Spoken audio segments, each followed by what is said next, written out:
to another Insider. We continue our month of June after this little break last week due to a public holiday here in New South Wales.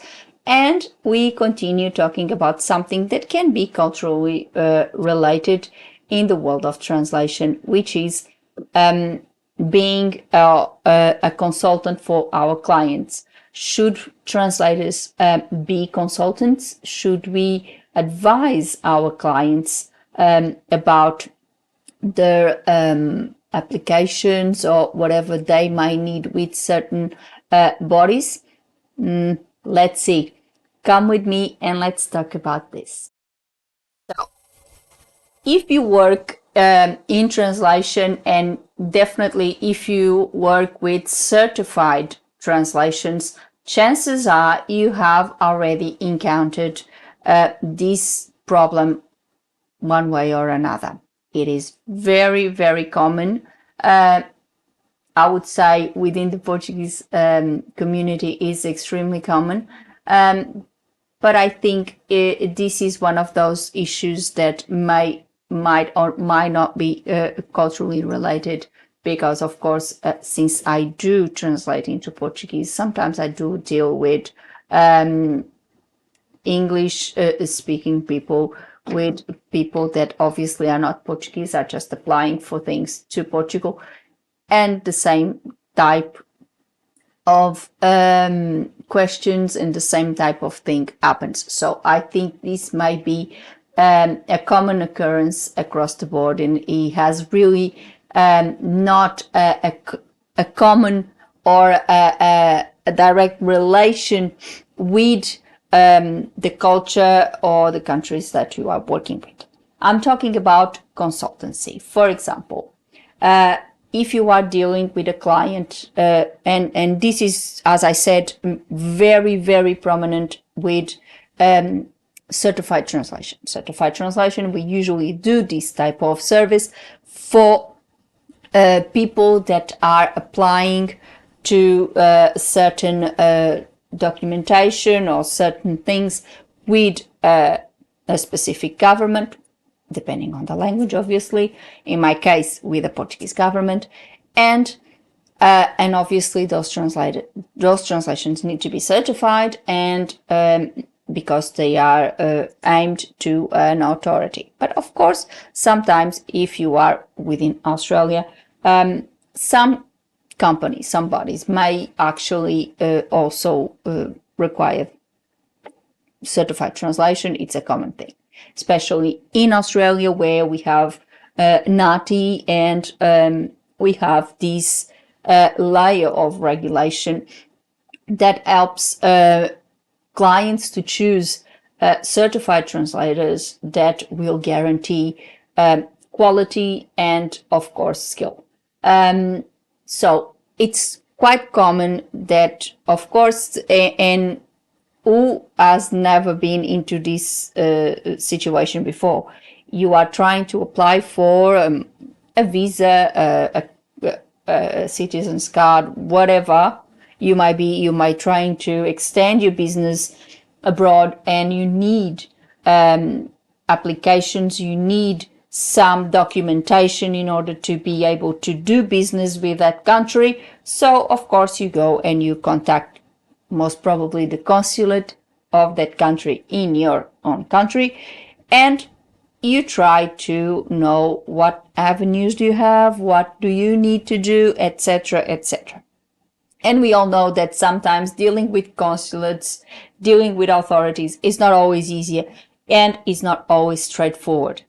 Sometimes it just looks like you are in a maze and you go around in circles, and things can get really complicated.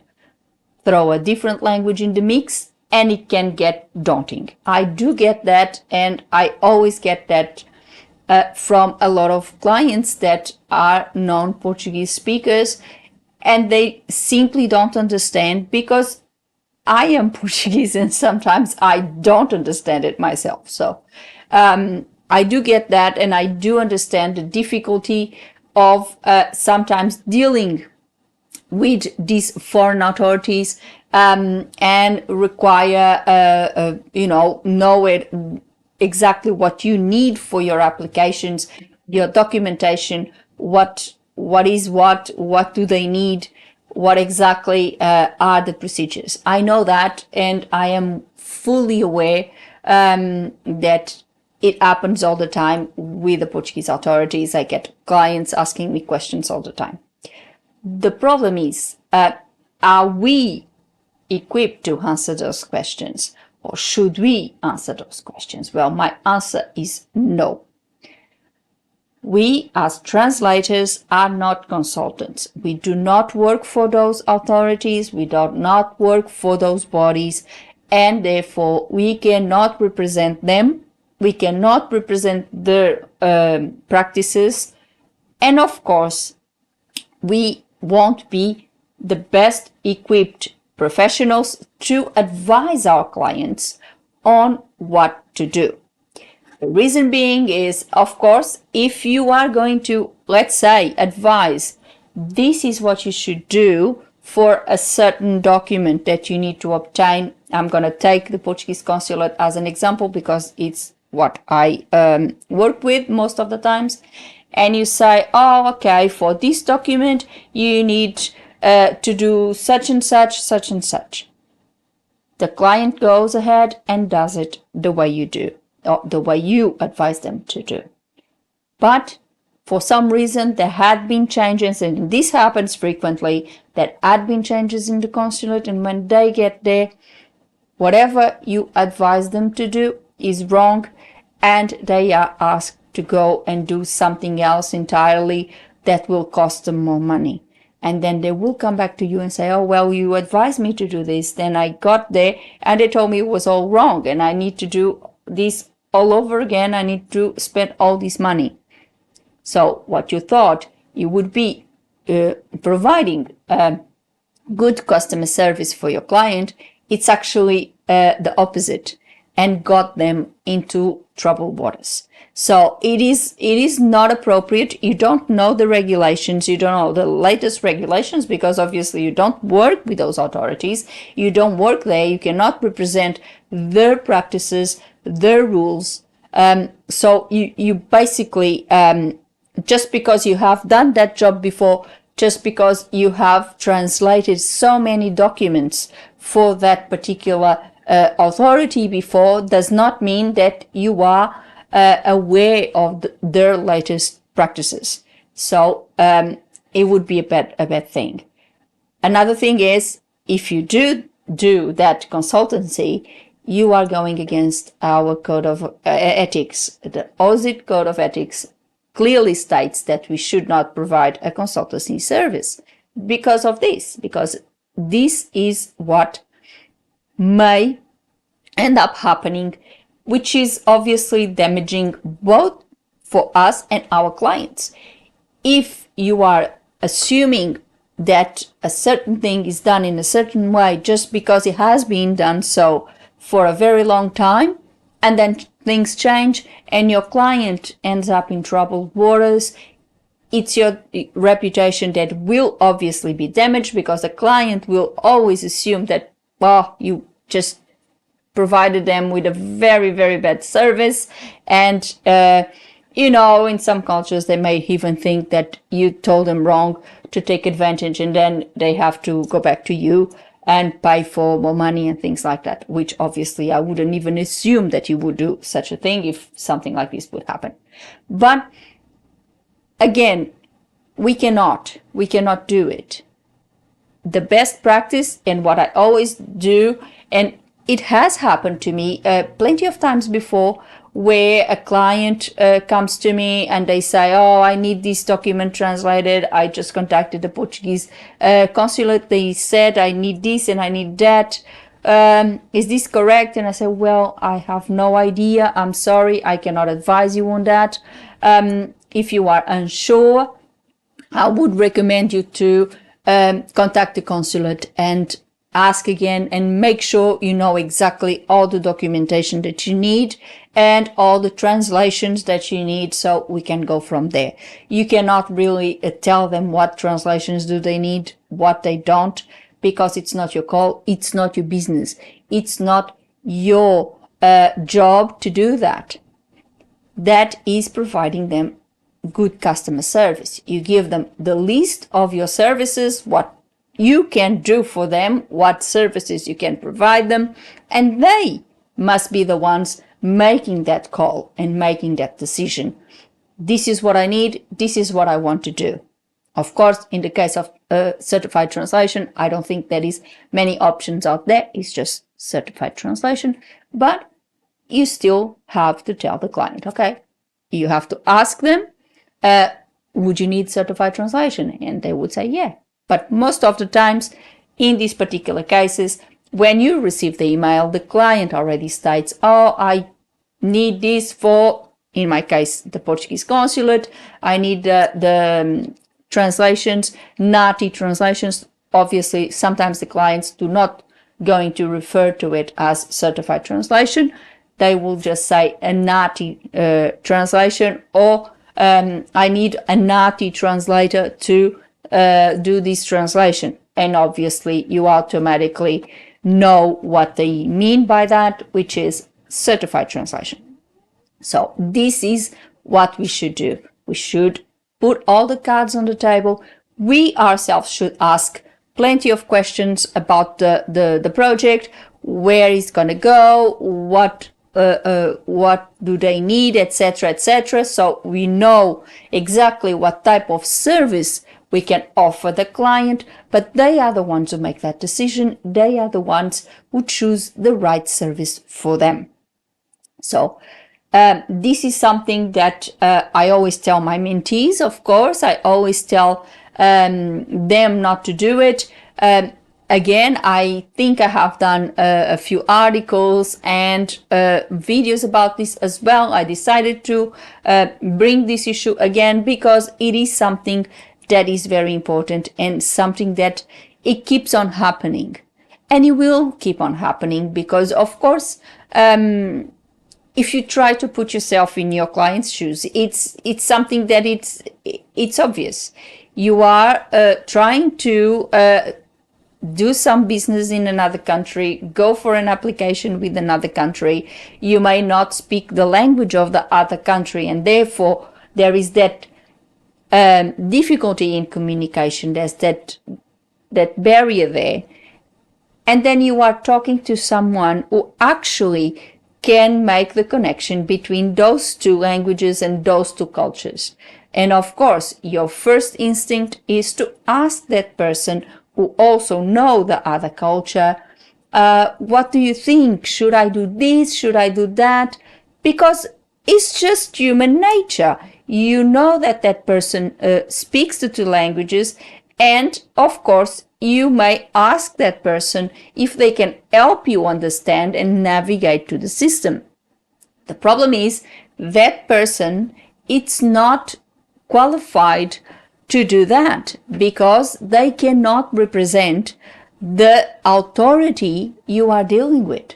They cannot respond on their behalf, and they cannot tell you what the regulations of that particular authority are because they don't work there. And it would be great if, for example, the authorities, the consulates or all these authorities, every time there is a change in regulation, they would send, an email and advise the professionals, well, this is the change of regulation. They don't do it because, quite frankly, it's not their call. They don't have to do it because we are professionals that are here to translate documents. We are not here to advise on their services, and we are not here to, be aware of all the regulations because we don't work with the regulations. We don't work with the regulations. We work with our regulations, with our code of ethics. We work with our profession, and we simply do translations. Our job is pick up a document in a particular language and convert it on another language. That's our job. That's what we need to do, nothing else. In the case of certified translation, we then must just put our stamp, sign, get it ready for the client, And that's our scope. That's what we have to do. We don't have to advise the client on what's the best way around things, because what we think is the best way, or what we think it's the best way because it's been the way that our previous clients have been doing things, might not be the best way now, because regulations may change. For example, I can give you a very, very, very good example of this. When I started doing all these certified translations for the Portuguese consulate, I hardly ever translated any apostilles. There was no need, or at least I didn't have many clients bringing me apostilles to translate. But in recent years, almost every application will mean that there will be 1 or 2 apostilles involved. So this is a change in regulation. And then sometimes clients get confused. And I know I had a few instances where the clients got confused and went to the Australian authorities to apostille my translations, and they got rejected, which is a problem, because obviously the Australian authorities are not going to apostille a translation or a paper that they cannot even read. So I don't think that would be possible. And that's not what the Portuguese consulate wants. They want the original documents apostilled, not the translations. So, and this type of confusion often happens because there's the language barrier first, and then because people are dealing with a totally different system, with a totally different country, and this type of confusions may happen. However, it's not the call for the translator to be saying, no, my translation is not my translation. What I did is, please call back the consulate. I don't think that is correct, because obviously the DFAT will ask me to put my statement in English for them to be able to apostille. But if I put my statement in English, the Portuguese authorities wouldn't accept it because it's not in Portuguese. So you see the dilemma here, and do you see the situation of a client in the middle of a dilemma like this? So it's a really complicated situation, and sometimes you really feel like helping the client. You really feel like saying, no, please don't. But you can't. You just can't, because they need to ask the authority themselves, what do you actually need? And they need to, even if they need to make a list, write it down, make a list, know exactly what you need. And when you go to the translator, bear in mind that he's just there to translate the documents. He cannot provide you with any advice on the best way around your application, because we cannot, and we do not have that sort of information with us to provide. The same as if you are a translator, you cannot do that. You are going against our code of ethics first, if you do. And of course, you may be doing a bad job, because if something changed, if the laws have changed and things are done differently, and the client end up having to pay for more services or do something else or be penalized, or heaven forbid, their application gets rejected because it's not done properly due to something that you have advised, it is bad for your business too, because you have given advice you are not entirely qualified, you are not at all qualified to provide, and the client end up losing over that. So this is something that I think is very important for translators to understand. It is not providing a bad service. It is actually providing a good service to let the client know that you are not equipped to do that sort of job, because you do not work for those authorities, you do not work for those countries, so therefore you don't know what the latest rules are and what actually they need for their particular application, because there might be differences. There might be some difference in, instances that the application needs a different type of documentation. And of course, you don't work for those authorities. How could you know if for that particular application another extra document is needed? You don't know. You don't work for the consulate. You don't work for the authority that the documents are aimed for. So you cannot consult, you cannot advise on that particular application. I decided to talk about this here today. It's something I tell my mentees all the time, and I think we all should bear this in mind. It's a fine line. Sometimes we think, oh, but the client will think I'm providing a bad service. Well, if your clients think you are providing a bad service, you honestly, you cannot do anything about that. It's obviously their perception, and you can't change that. But what you can do is educate your client about this issue and tell them, I'm really sorry, I cannot really tell you about this. I do not work for the consulate. I do not work for that authority, so I don't know what are their latest regulations. I cannot advise you on that because I'm not equipped to do so. And I think any client would understand. I've had these instances so many times, and I have told my clients, I have explained why I cannot provide that sort of service, because obviously I'm not equipped for that. I do not work with a Portuguese consulate. I don't know about the regulations, and of course I cannot speak on their behalf and tell my clients, look, for your application, you do this, you do that, and it's over. No, I cannot do that because I don't know. I don't work there.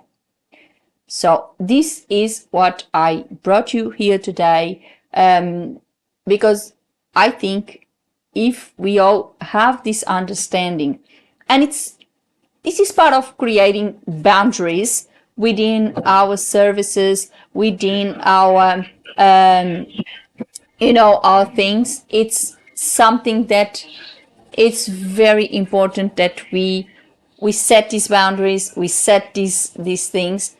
And if we do set these boundaries, the clients will understand, okay, well, yes, this is out of the translator's scope. They cannot tell me. They're actually doing a good job because they're not just telling me something.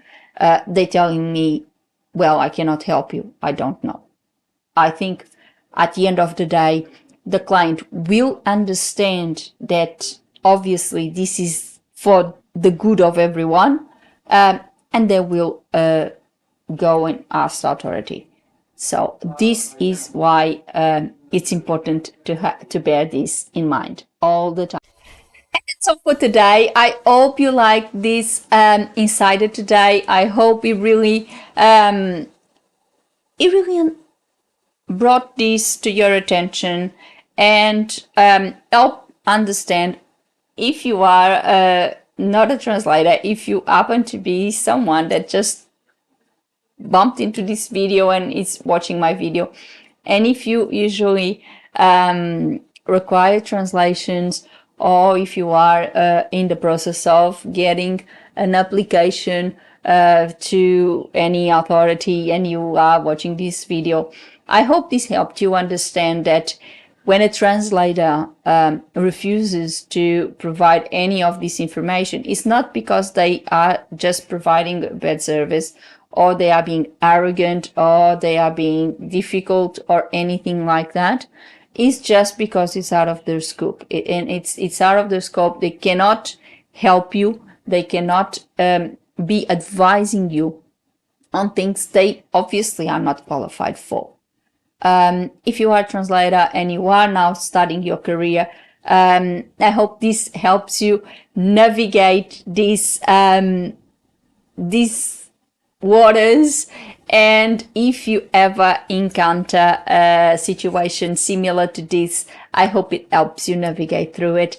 I would say it's not difficult. I've been in the business for all these years, and I never had a problem with it. Clients are usually very understanding, and they understand if you tell them, I would really like to help you, but I cannot help you because I don't work for the consulate. They may be changing rules, and I am not aware of the latest regulation, so I cannot really provide you that information because I don't work for them.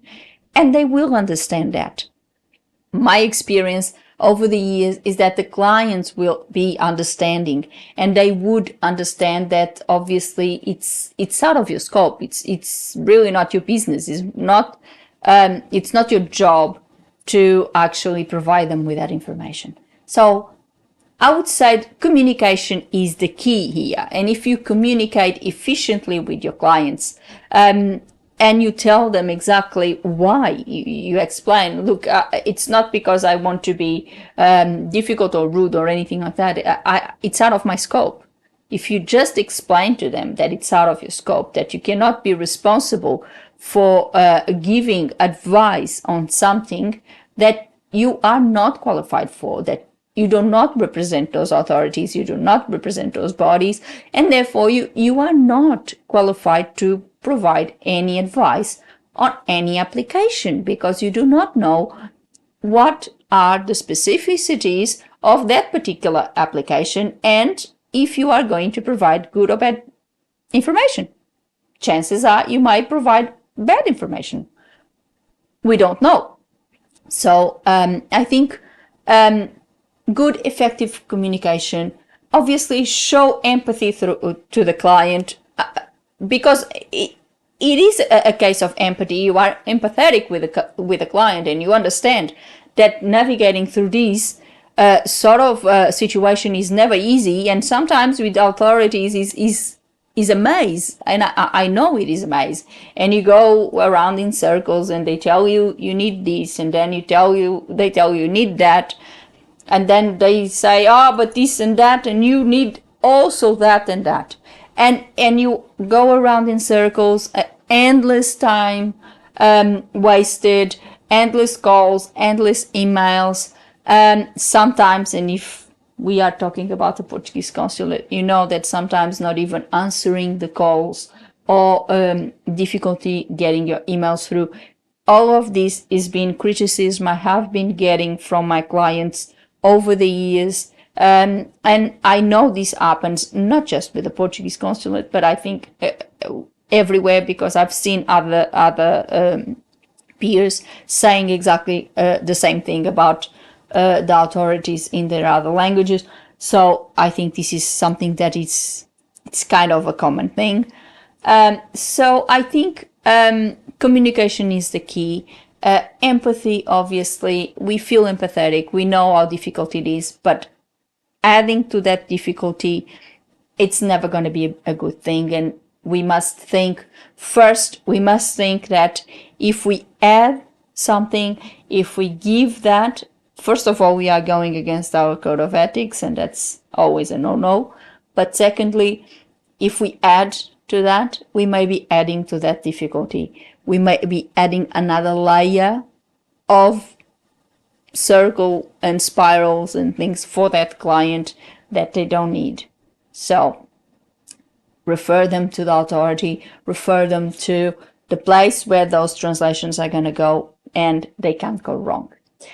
Now, if you have any suggestions about any topic that you would like me to discuss, maybe you are starting your career and you have questions and you would like me to answer, please put your questions on the comments below, and I'll be very happy to answer you, and then even making a video about that subject if I haven't yet. And of course, I'm very happy. The channel has been growing. I'm extremely grateful to all of you, but I have a little request. Please put a like and subscribe the channel with a little click on the bell, so you not only get a notification of a new insider every week, but also you help the YouTube algorithm to pick up my channel and see that I have more subscribers, more viewers, more comments, and share my content with more people. And of course, that will mean growing the channel even further. So please put a like, subscribe the channel, leave a comment. Let me know what you think.